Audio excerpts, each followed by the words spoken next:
Mutfağıma hoş geldiniz. Bugün sizlerle yufkadan kozalak mantı yapacağız. Hem kolay hem lezzetli.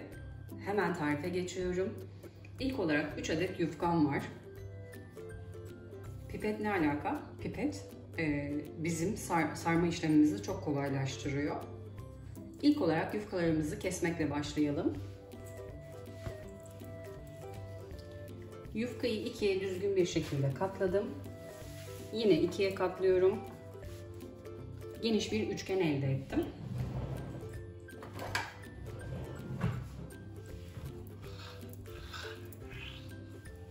Yufkayı ortadan ikiye böldüm. Tekrar ortadan ikiye bölüyorum. Yani 4 eşit parçaya bölmüş oldum.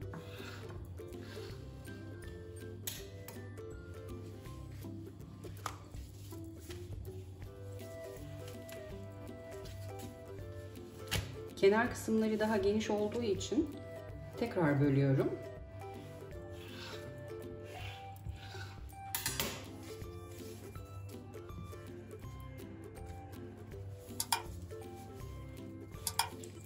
Yine diğer kenarı da aynı şekilde.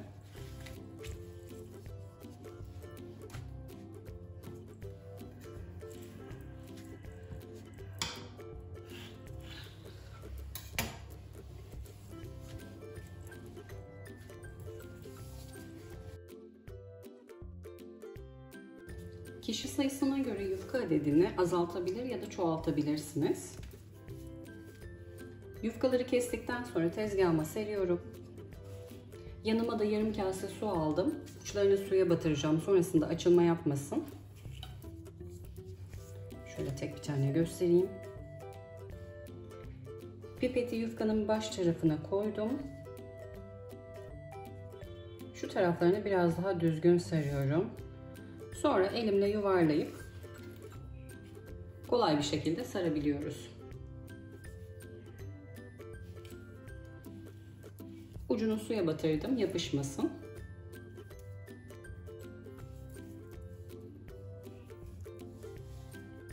Sonrasında kolay bir şekilde çıkarabiliyoruz pipetten.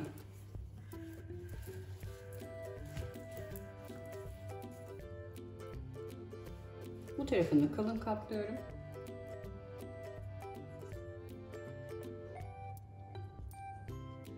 Baş kısmını düzgün bir şekilde katladıktan sonra çok kolay bir şekilde sarılıyor. Ucunu suya batırıyorum yine.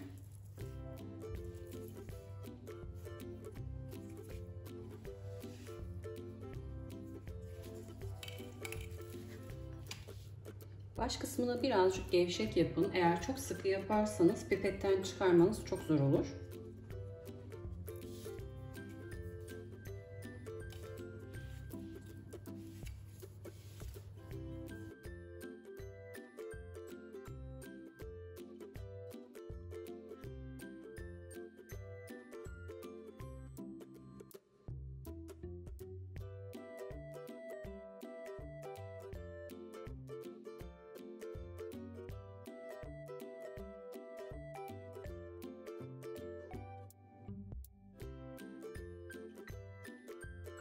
Üç adet yufkayı sardım.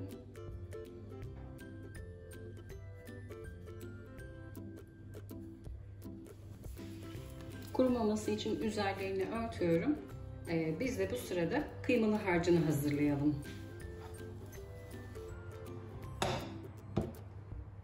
Kozalak mantısının kıymasını da hazırlayalım. Geniş bir tavaya 300 gram kadar kıyma aldım.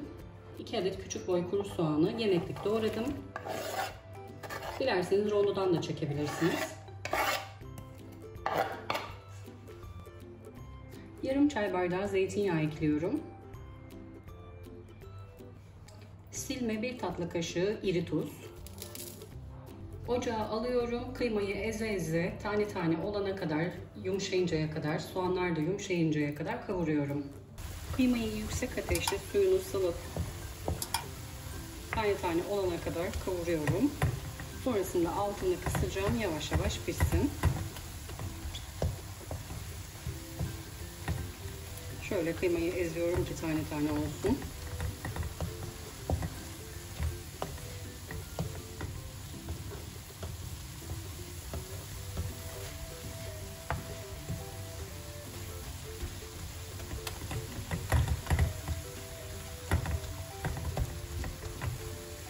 Baharatlandırma işlemini en son yapacağız. Baharatlar acı olmasın. Kıymalar tane tane olup suyunu bıraktıktan sonra altını kısıyorum, ağır ağır pişsin. Ara ara kontrol edeceğim, yanmasın. Hiç su eklememize gerek yok. Bu şekilde çok çabuk pişiyor. Soğanlar da biraz yumuşamış olacak. Derin bir tencereye sıvı yağ ekledim. Yufkaları da içine atıyorum. Yağ iyice kızdıktan sonra elbette yufkaları atıyorum. Aksi takdirde çok fazla yağ çeker.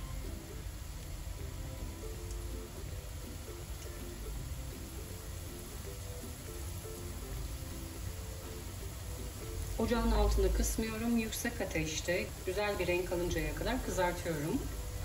Bir yandan da kıymam da kavruluyor. Ağır ağır. Yufkaları da kızartacağım. Son birleştirme işlemimiz kalıyor sonrasında. Yufkalar iyice güzel bir renk aldı. 2-3 kat havlu kağıt serdiğim servis tabağına alıyorum fazla yağını çekmesi için. Yine aynı şekilde diğer yufkaları da kızgın yağda yüksek ateşte pişirmeye devam ediyorum.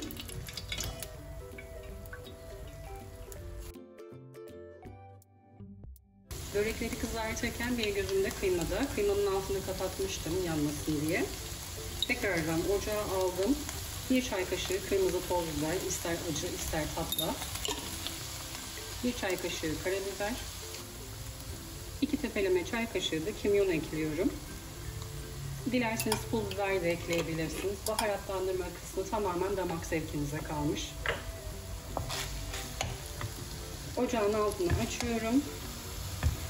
Yüksek ateşte 1 dakika daha kavurup ocaktan alıyorum.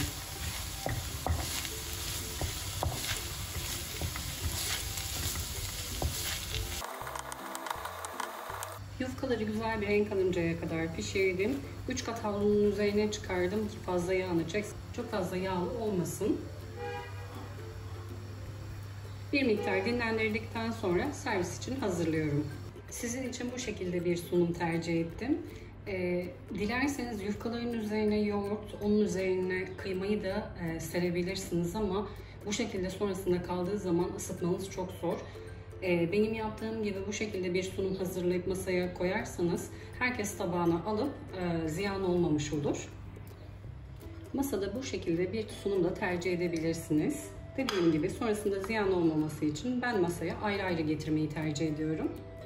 Tercih sizin, tüm aşamalarıyla beraber yaptık. Aklınıza takılan soru olursa yorum kısmına sorularınızı bekliyorum. Gördüğüm an size dönüş yapıyorum. Kanalıma hala abone değilseniz abone olmayı, arkadaşlarınızla paylaşmayı, bildirim zilini açmayı lütfen unutmayın. Bir sonraki tarihte görüşmek üzere. Herkese afiyet olsun.